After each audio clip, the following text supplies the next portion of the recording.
morning. Good evening. I'm Larry Souter, and welcome to Stories of Amazing Grace. We're coming to you from Bicester Chapel at the Madison Church of Christ in Madison, Tennessee. Thank you for joining us online, being a part of our live audience. Glad to have you here. And if you're in the Nashville area, drop in and see us on the first Wednesday of each month right here at the Madison Church of Christ, Bicester Chapel. Be glad to have you. Well, our theme scripture comes from Romans 8:38 through 39. I'm sure that nothing can separate us from God's love, not life or death, not angels or spirits, not the present or the future, and not powers above or powers below. Nothing in all creation can separate us from God's love for us in Christ Jesus our Lord.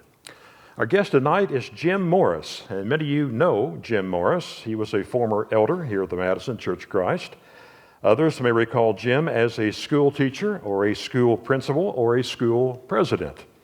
Others may think of Jim as a creative artist, which he is. But there are other words that can be associated with Jim, and they can be found in his book called Flawed Houses of Four Seasons. And they include the words secrets, hidden dysfunction, rebellion, trailer park trash, and the names of 5 people that helped to transform his life. And you'll learn how God placed people and events in Jim's life to fulfill his story of amazing grace right after this.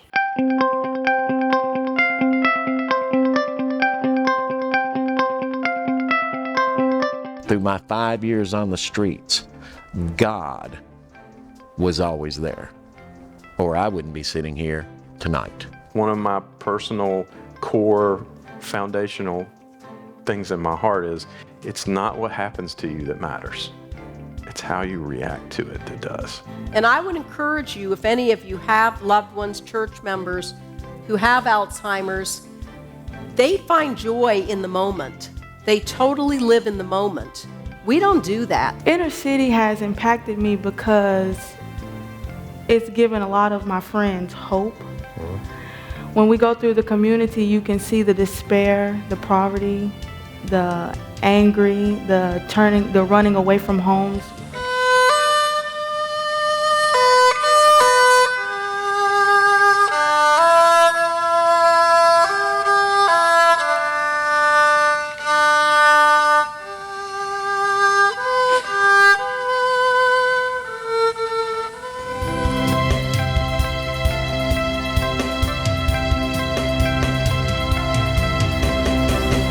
And please make welcome Jim Morris. Come on up.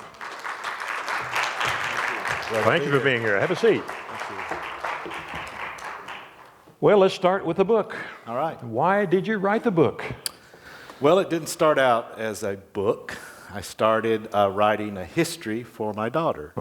And I wanted her to know more about the Tenpenny family, my mother's side of the family.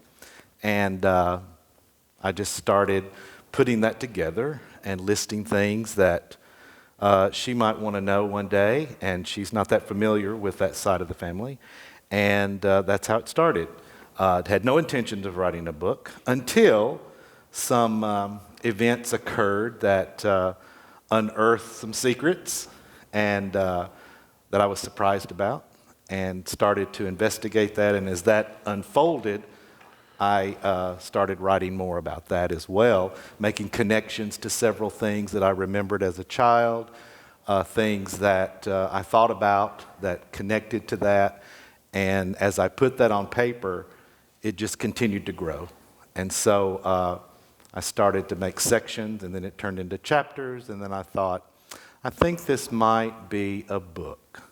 And that's when I started to do the creative side of it and figure out how to present that and how to put it in the right form. And we had a picture up here a minute ago. Your inspiration for this book was the House of Four Seasons. Yes. Tell me about that. The book that I have here was given to me by my daughter for a birthday gift just a few years ago when I was pursuing this, and she knew I was writing the book. And I told her about this. This is a book that I used to check out in elementary school at Gateway Elementary, where I attended for 6 years. And it's basically a first grade, second, third grade type reader. And I love the book because the family in the book bought this house and restored it, and I thought it was beautiful, and I sort of fantasized about having a house like that. And that's why I like the book. Gotcha. And so I found it online, and she bought it, and it served as the inspiration for the title. Let's talk about your family. All right? You live just up the road up here. Just up the road. Monticello. Monticello. What is it? Monticello, we call it. Monticello, not cello. Monticello is Thomas Jefferson's pronunciation. This is Madison, This is Madison, yeah. Okay. Yeah. Well, tell me about your family. My family, I grew up an only child, and we lived on Monticello for 9 years in a trailer park that's still there.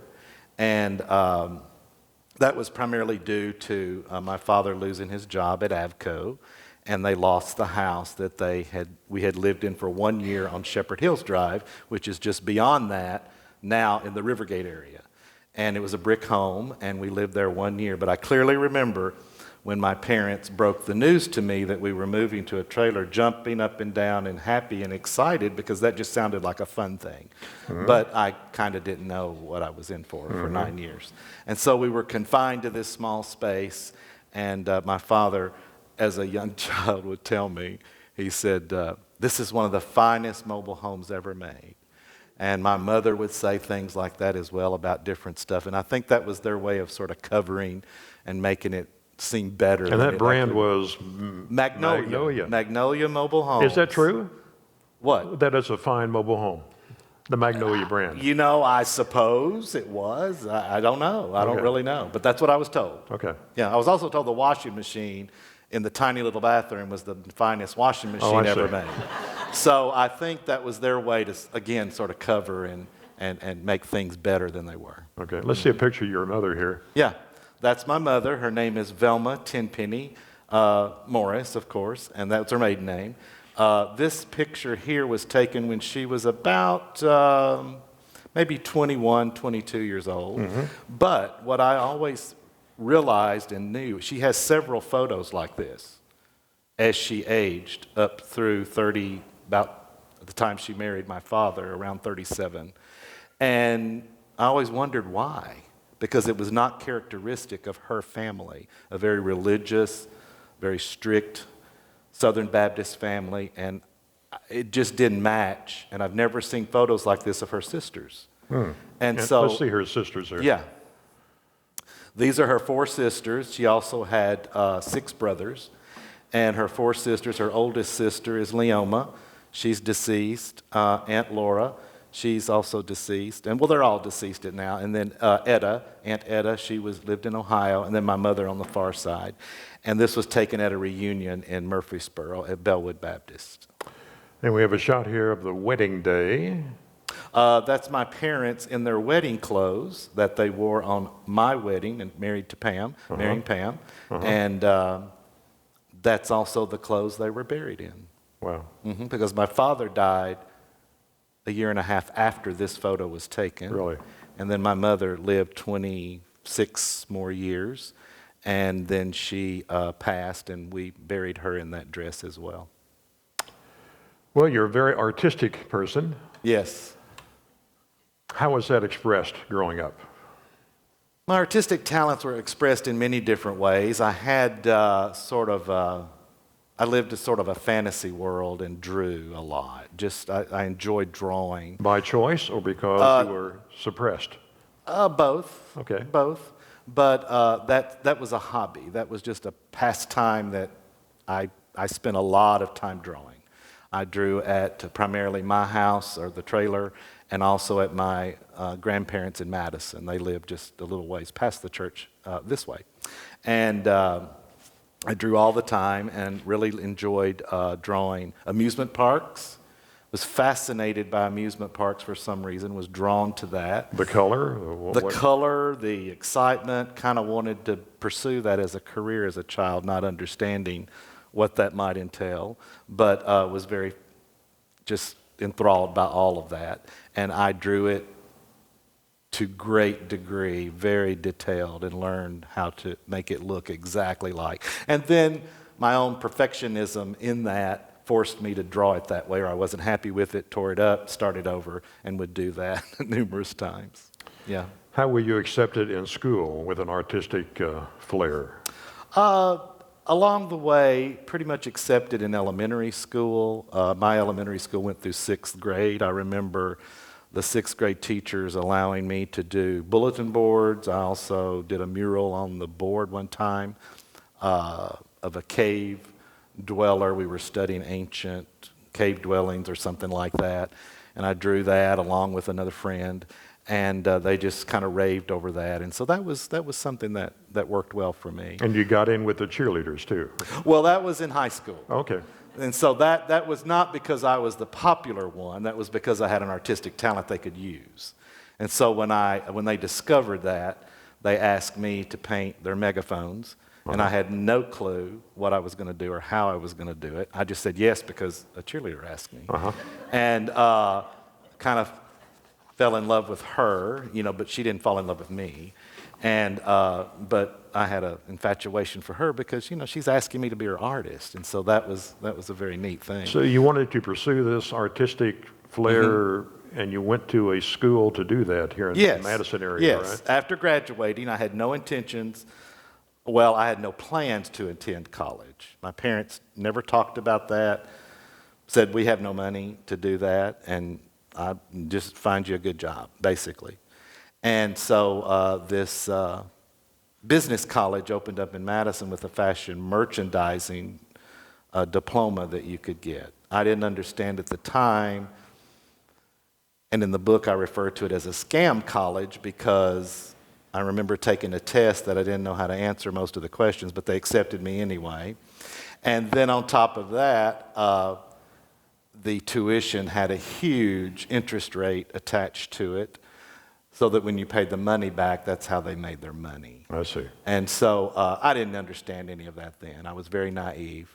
And so I did that for a year and a half, and that involved 2 trips, one to New York City and one to Atlanta that I had never been to. And so that opened my eyes to a whole new world out there that I thought I wanted to pursue for a while. It's a world that you didn't like after you got to New York and Not Atlanta? so much I didn't like, I just didn't think I could manage that world because of the dysfunction and the issues that I had lived with all my life and had resisted the majority of those. Those were very prevalent and there in all of those places, especially New York City. And I knew that if I had pursued that, the fashion business in that sense, that it would probably lead to things that I didn't really want to be involved with. So I remember leaving New York City on the plane and looking back down at the city thinking, I'm probably not going to come back. Most likely not going to do that. I keep thinking about that chapter and the fella in New York in your hotel room who did yoga in the nude. Yes, that was very strange. I had no control over that. He was my roommate. And he asked, "Are you okay?" And I said, "Yeah, I guess." And so I tried to ignore it, but it's there, and that's just life sometimes. I got you. Well, the trailer park life. How was your trailer park life? That was very interesting. I had some good friends in the trailer park, but it just led to lots of interesting episodes of life, especially when my dad drank heavily most of the time. He was primarily a weekend drinker, but at the same time, if he was off work during the week and some in the evenings, and then that progressively got worse as the years passed. I have a picture of your mother, I think, with the trailer park. Is this the Magnolia home? This is the Magnolia home, yellow and white. The top was yellow, the bottom was yellow, white in the middle. That was our front yard, and we had a small front yard, a bigger backyard, and the street runs right up beside it. We're in lot number 1, and the railroad track is directly behind that, if people in here have been on Monticello. But yeah, that was our trailer. Is there anything you want to confess about maybe going into the junkyard that's up there and taking any parts or messing around? Didn't take any parts, but we climbed in and out of the cars before they got junkyard dogs. And then when people started stealing from the junkyard, I suppose the dogs were going to be the security, and so that kind of cut out our play in the junkyard. Yeah. Yeah, that was fun. We have a place. shot inside the home here in the kitchen area. Yeah, that is sitting at our tiny dining room table, if you want to call it that, and the old-fashioned refrigerator there. And I think everyone had one of those gold-looking plates up there with the ship on it. And right behind that was my tiny bedroom. We can see a little bit of the bed right there. And everyone had to walk through my bedroom to get to the bathroom. And then the last bedroom was in the back. Yeah. Well, let's get to the nuts and bolts of this. All right, nuts and bolts. This is, the family was somewhat dysfunctional. Yes. Tell me about My immediate family. your immediate family. Yeah, my nuclear family. Yes. Again, my dad had an alcohol addiction that grew over the years and increased. He also had a pornography addiction and didn't hide that very well. And so as a preteen, I found that to be quite interesting. I understand. And but didn't indulge ever in his alcohol and or smoking. I don't know why. I've always wondered why. I just didn't want to. And so I never did. And You think you were repulsed by it, or? I don't know if the word repulsed is correct. I just didn't want to be Like him? like him. And there was always this disconnect there, this feeling of being disconnected to this family. I would find myself thinking often about that, and then certain things happened that led me to think that even more. And one was my friend that I call in the book Andy. He was in the trailer with me one day. We were in the back bedroom, and we were looking through this hamper that pulled out from the wall. And it was just full of clothes and this and that. And in the very bottom was a certificate. And we pulled the certificate out, and I started looking at it. And it was my parents' wedding certificate. And the wedding certificate said June 1957. Uh-huh. I was born in November 1957. Quick birth. So, yeah, quick. And I was not premature. And so I started counting, and Andy was younger than me, so he didn't really get it. But I counted, and I thought, wait a minute, 9 months, I'm counting. No, that doesn't work out. So I walked to the kitchen. My mom's washing dishes, and I said, why does this marriage certificate say June 1957, but I was born in November? Well, I noticed she immediately got very nervous. And as I persisted in that question, she just blurted out, "Oh, Jim, he's your father." Did you believe her? Well, that was not my question. That's true. So I knew then that it just hit me. I'm young, maybe not 8. Uh-huh. No, probably 10, 11, 12. I don't remember exactly. But I just remember thinking, well, that wasn't the question. And that just registered, and I never forgot that comment. She never said another word about it, and she just said, "Oh, they got that wrong. They just got that wrong. Like, just go on. They got that wrong." Didn't take it from me, didn't try to put it up, she just said they got that wrong. So from that point on, I truly felt that there was something different, something missing, but I couldn't put my finger on it. Could you see anything different in the physical makeup of your, do we call him a stepfather, or what do we call? He's the father that raised me, Okay. and I always Did you see believed he anything was my physically father. different? That was I didn't think I looked like any of the Morrises. Okay. Because there's a family picture of my cousins that are Morrises, and the grandparents sitting there, and we're all together. And as I look at that, I'm thinking I'm the only one that looks very different. So you went on a quest at that point, or not? Not at that point, no. I just sort of put it in the back of my mind and just always knew that was there. And then in my mid-40s, probably 45-ish, I get a call from an uncle in Murfreesboro, one of my mom's brothers, Uncle Niall. And he said, "Hey, Jim, I want to have a conversation with you." We've never had a conversation. Never, ever. And so we meet at a Shoney's in Laverne. First thing out of his mouth, didn't beat around the bush. He said, "You have a brother." "I do?" He said, "Yeah, I drove your mother to Kentucky to have the baby." Told me his name, told me he was the driver, and it's true. So I just sat there for a moment, kind of stunned, and had to sort of process that information. And he had a name and a phone number and told me to contact him. And eventually did after a while. I eventually asked my mother about that, and she denied it at first, but I knew the moment I asked her and told her what I knew, she hung her head like this and wouldn't look up. So I knew the truth, but I wanted to hear it. And so I pressed a little bit, and I said, Mother, nothing will change about our relationship. By that time, she was living in a high-rise on Cumberland View Towers, high-rise. It's a government-subsidized apartment. My father's, he was deceased at the time, and so she was living on his Social Security, and that's all she had. And I said, Mother, well, I'm going to take care of you. You don't have to worry about anything. I don't care what the circumstance is. Just tell me the truth. It's okay. Not a word. Nothing. Would not share anything. Why do you think that is? A shame? I don't know the circumstances of that, and I still don't know. So at her dying breath, as she died, and I was sitting next to her holding her hands, I didn't ask her anything, but she knew where she was and that I was sitting there 20 minutes before she took her last breath. Not a word. Kind of a somewhat humorous story, the home that she was in before she died. Well, that was the nursing home that we called the facility because we were kind of covering. And what did she say about that? Well, we were there one evening when Pam, we were visiting, and her roommate at the time was 90, I think 95, 96, something like that, very old. But she was still able to get up and get to the bathroom by herself. Took her forever.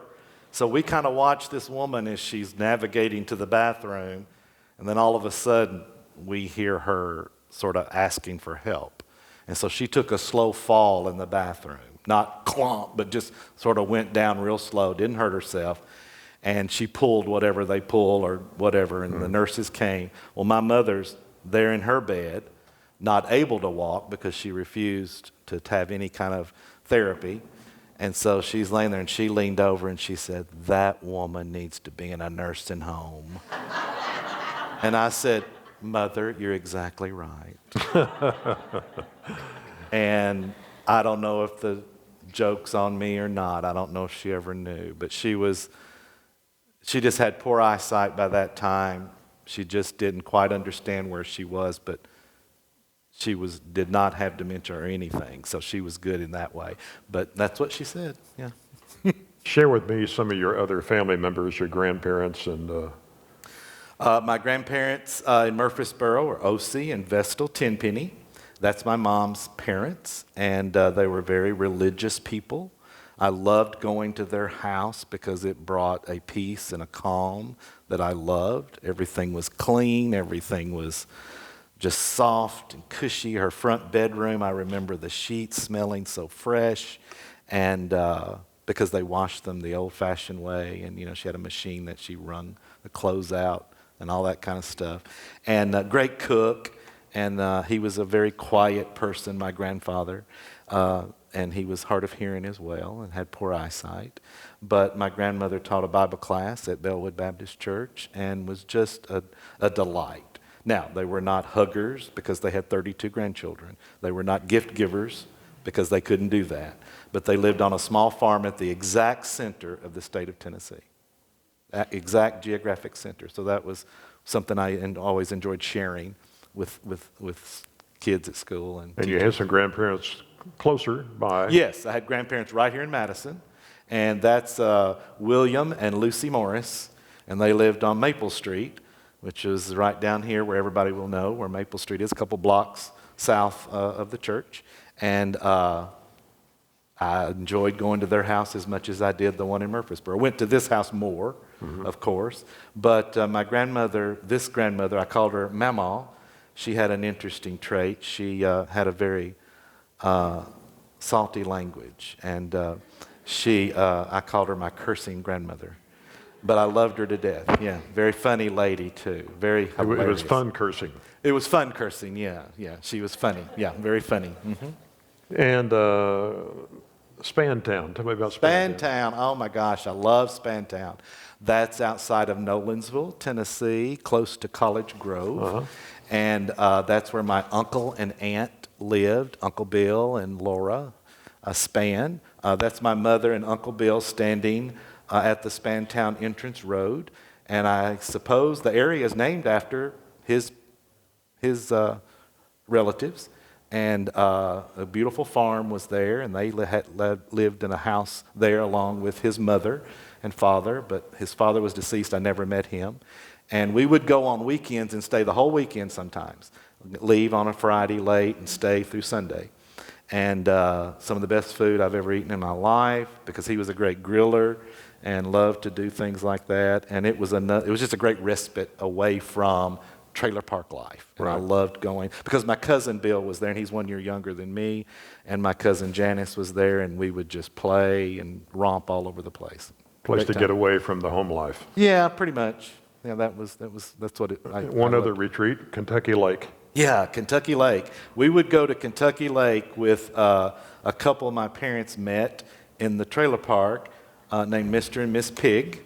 And this was Mabel Pig, and she taught me how to clean fish. Now, I didn't particularly like cleaning fish, but Mr. Pig was an avid fisherman, and he would catch fish, and then they would do a big fish fry. And just to show my personality, I guess you can see my shirt is buttoned to the top, and that's just who I was at the time. And you wouldn't suspect that or think of that as somebody who's really going to clean fish. You've loosened up tonight. Yeah, loosened up a little bit tonight. Yeah.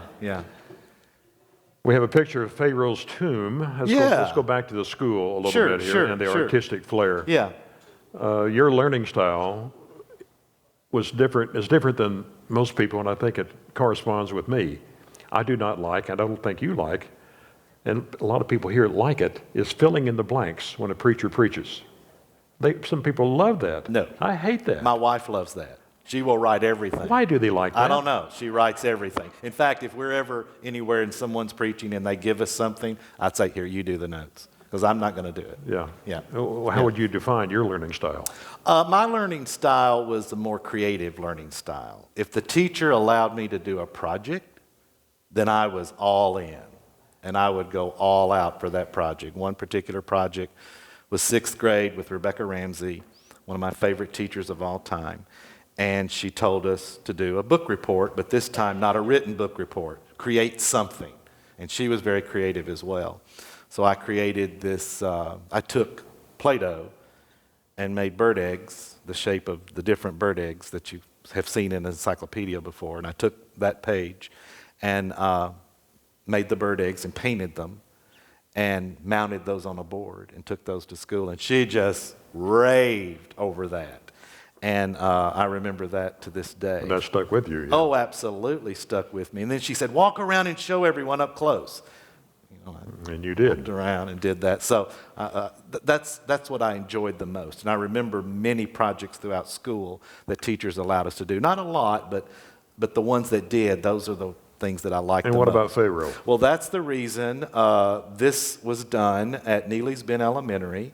And right behind that gold door that you see a portion of there, we covered the door in gold. The 6th graders painted this after I helped them to get it on the wall. Mm-hmm.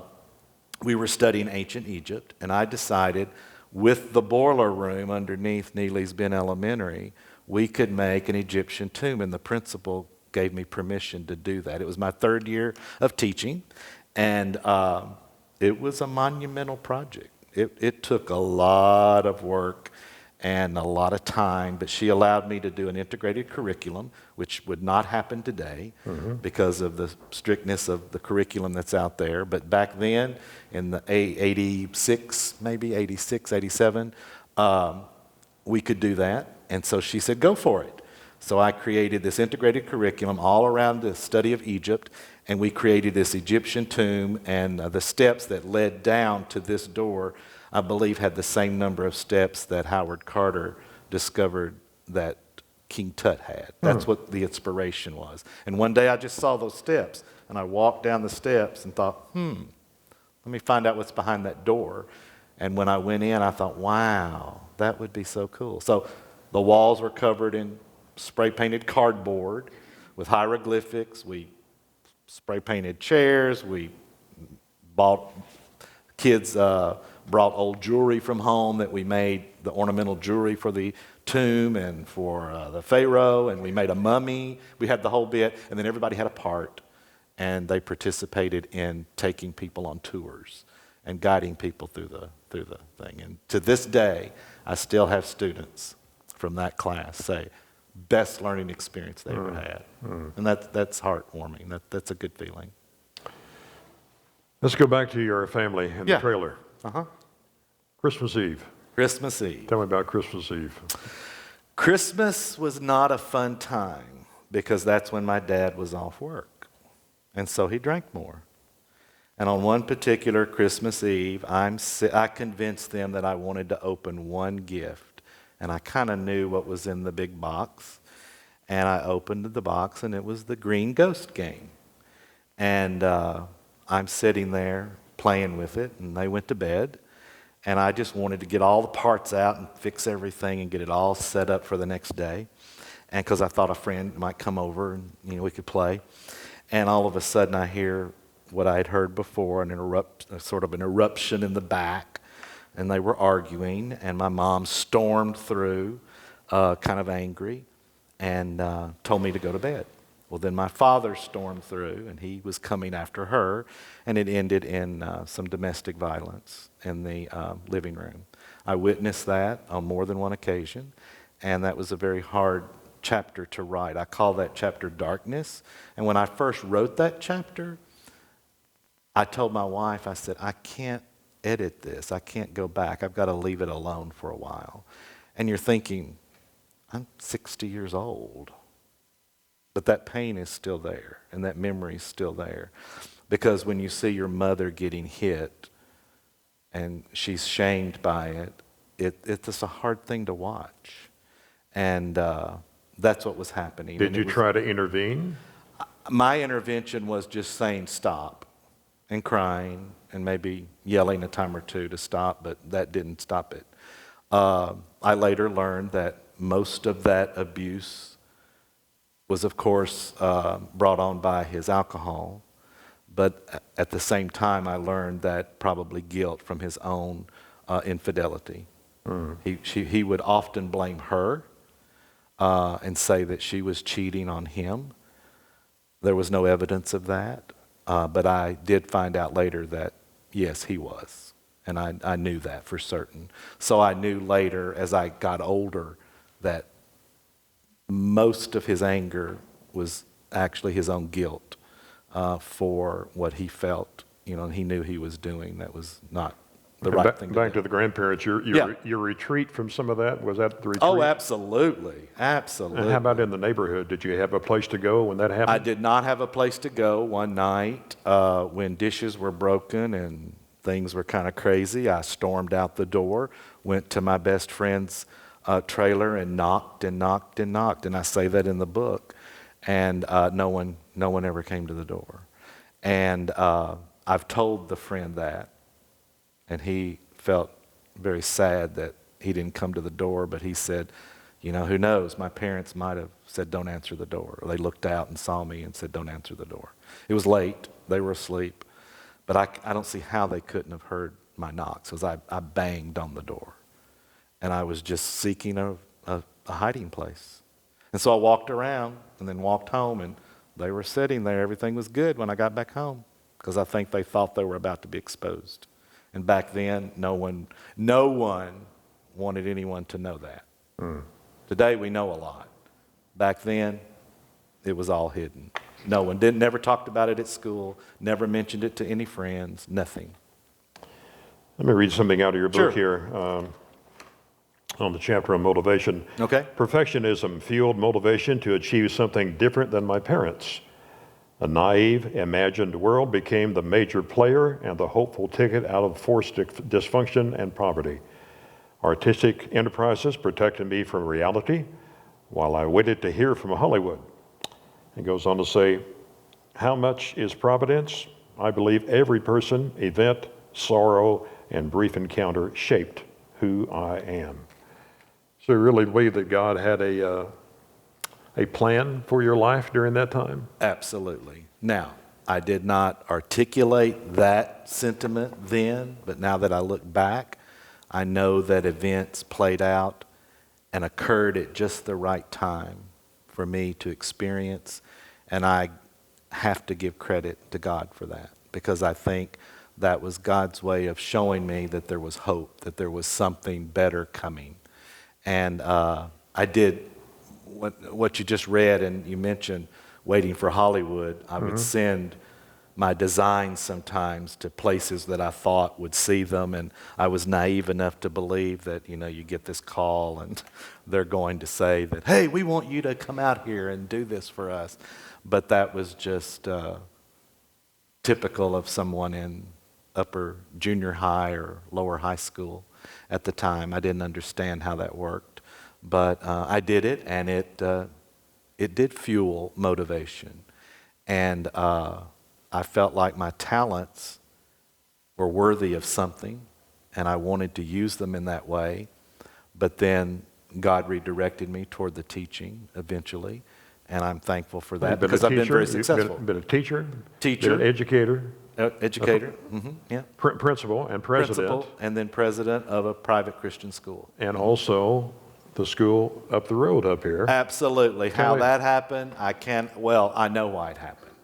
Again, What a big change from a private school to this. absolutely, big change. But I think God had prepared me in that setting to understand, and then my past teaching to understand the plight of people in poverty, and to have a greater, to see the contrast that I had, for instance. That's how I explain it. The contrast of the private school folks compared to the people in poverty. I think I could see that gap and see that huge divide. And I understood what that was at Amqui. And when I went there, it was like, how did this happen? And so I remember asking one of the directors, the person who called me and gave me the job at the time, the elementary school director, I said, did you know that I grew up in the Madison community? She said, no.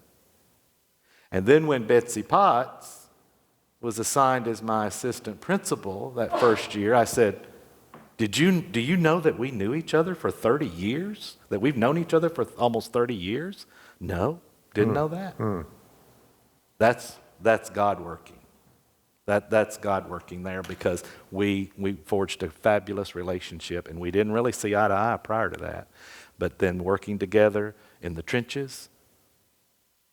You went out on the bus sometimes? Oh, absolutely. I had to ride the bus home on some days, because what the rule is that if the bus driver has a major conflict on the bus, they turn around and come back to the school. I didn't want that to happen. I don't want to deal with a whole busload of people. I'd rather get them home.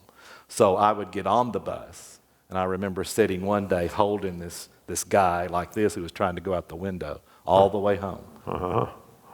All the way home as he struggled. And yes, often rode the bus just to help get them home.